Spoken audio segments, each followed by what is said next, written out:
Conheça Nils Nelson, missionário sueco, evangelista, pastor, ensinador e antigo líder nacional das Assembleias de Deus no Brasil.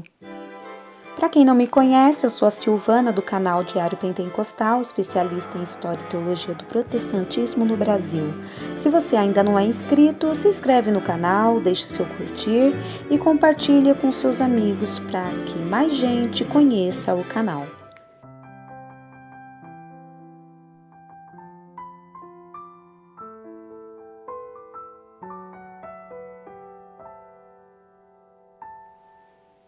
Ele nasceu em 14 de julho de 1894 na casa de seu tio, pois seus pais residiam com esse parente até que se mudaram para Nedre Algestadt, na Suécia.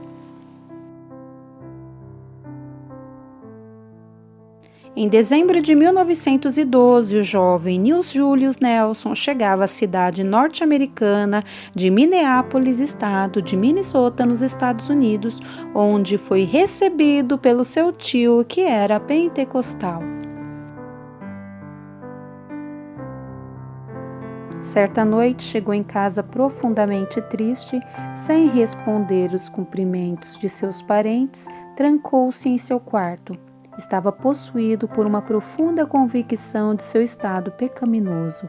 Desesperado, levantou-se e acordou seu tio pedindo que orasse por ele.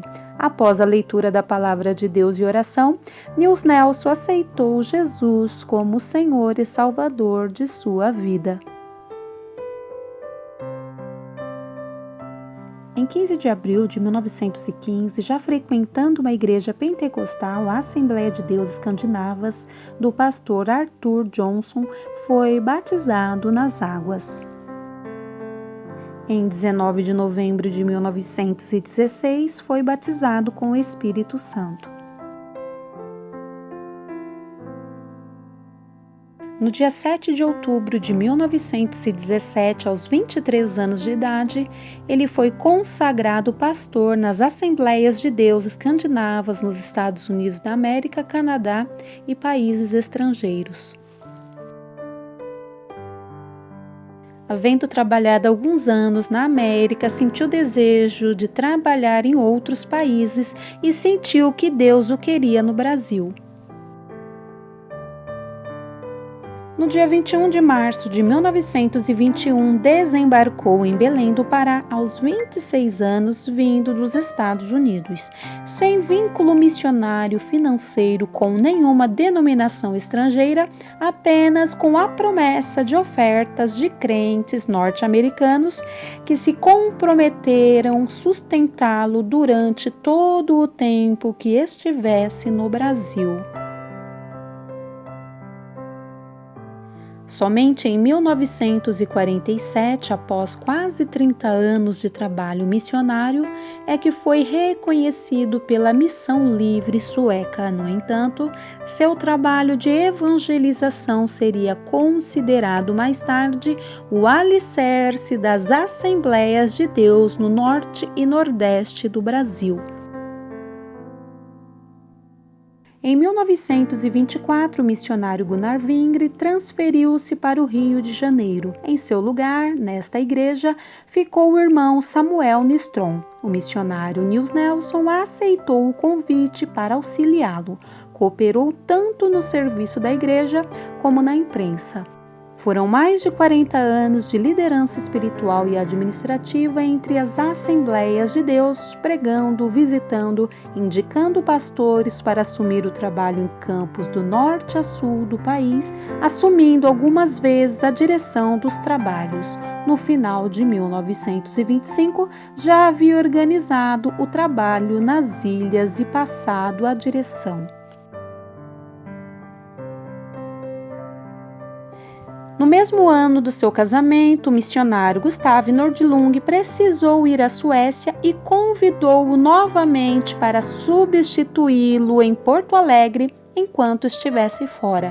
Durante 9 meses, Nils Nelson liderou a Assembleia de Deus Gaúcha, período em que 208 pessoas aceitaram a Jesus, sendo 151 batizadas em águas por ele.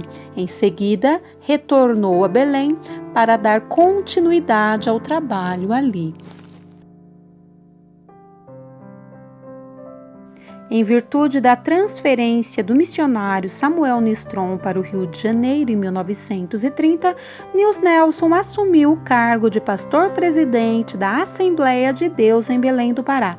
Continuou em Belém por 20 anos. Nesse período, deu prosseguimento às escolas bíblicas de curta duração, que trouxeram grandes benefícios aos obreiros em todo o Brasil, e criou classes de estudos bíblicos nas igrejas para treinamento da mocidade.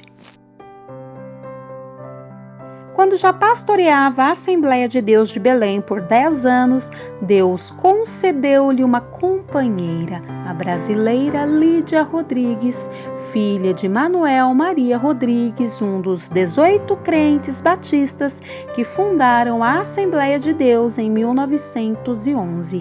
Ao casar-se, em 1935, Nelson já contava com 40 anos de idade. Tiveram 3 filhos, Esther Eunice, Samuel Levi e Ruth Alice. No mesmo ano do seu casamento, o missionário Gustave Nordlund precisou ir à Suécia e convidou-o novamente para substituí-lo em Porto Alegre enquanto estivesse fora. Durante 9 meses, Nils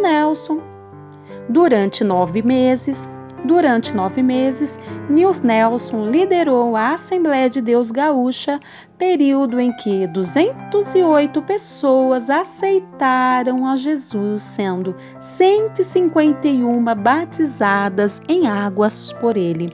Em seguida, retornou a Belém para dar continuidade ao trabalho ali. Desenvolveu também um grande trabalho social no Pará. Havia muita pobreza nas ilhas nortistas, tanto material como espiritual. Por isso, levava sempre a sua canoa repleta não só de folhetos e porções da palavra de Deus, mas também de peças de roupas e sapatos.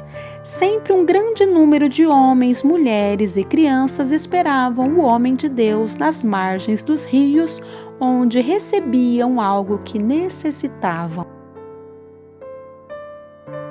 Gostava muito de cantar e incentivava a música na igreja. Consta como de sua versão o hino 311 da harpa cristã, Jesus, meu Salvador.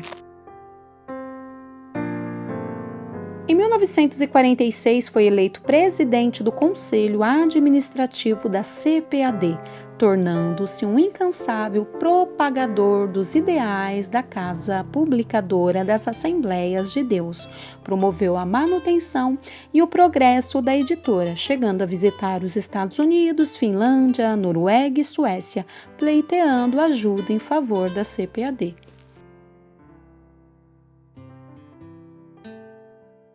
Em 1949, presidiu a Convenção Geral das Assembleias de Deus no Brasil, realizada no Rio de Janeiro. Em 1950, mudou-se para o Rio de Janeiro, onde pastoreou a Assembleia de Deus em São Cristóvão até 1950, ano em que começou a sentir os sintomas da doença que o levaria à morte. Passou os seus últimos anos de vida deslocando-se invariavelmente para as igrejas do país, onde sua presença se fazia necessária. Em 1962, trabalhou ininterruptamente pregando, dirigindo estudos bíblicos e visitando o interior de estados brasileiros. Retornou a Belém, depois foi a Curitiba, de lá a Manaus, Recife, onde participou da Convenção Geral em novembro e, por fim, Rio de Janeiro.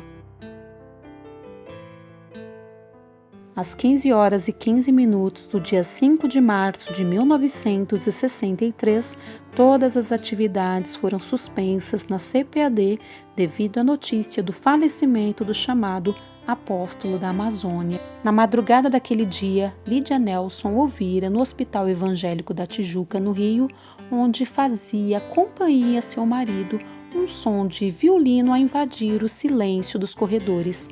A música era "Oh, que doce lar". Curiosa, não sabendo de onde vinha aquela melodia suave, aproximou-se do leito onde estava Nelson.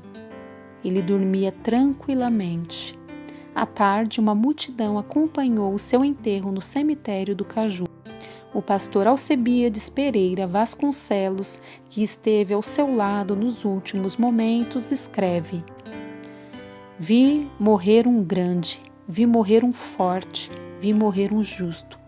E ao vê-lo, um único pensamento subiu ao meu coração, o de agradecer a Deus por aquela vida que Ele graciosamente dera ao Brasil como testemunho do seu amor para com os filhos deste grande país."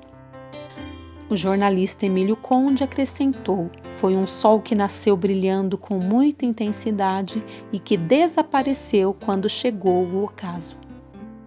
Nils Nelson sempre dizia: "Preciso manter o meu coração e mente livres de ressentimentos, para que eu possa estar preparado para me apresentar diante de Deus e de sua igreja com a mensagem de sua palavra, pois como poderei receber algo de Deus estando com o coração cheio de coisas estranhas?" Foi um verdadeiro líder cujo apostolado foi confirmado por todo o território nacional. Nos seus últimos dias, não mais pastoreava igrejas. Dedicava-se a supervisionar todo o trabalho do Norte e a dirigir seus estudos bíblicos. Velador de disciplina, era pacificador, de ação moderada e sábia, características que o notabilizaram durante sua estada entre nós. Além de receber de Deus o dom do Espírito Santo para ensinar, ele era dotado de um discernimento formidável, o qual exercitou durante anos de trabalho, especialmente nas vezes em que ministrava a palavra de Deus durante as convenções estaduais e nacional.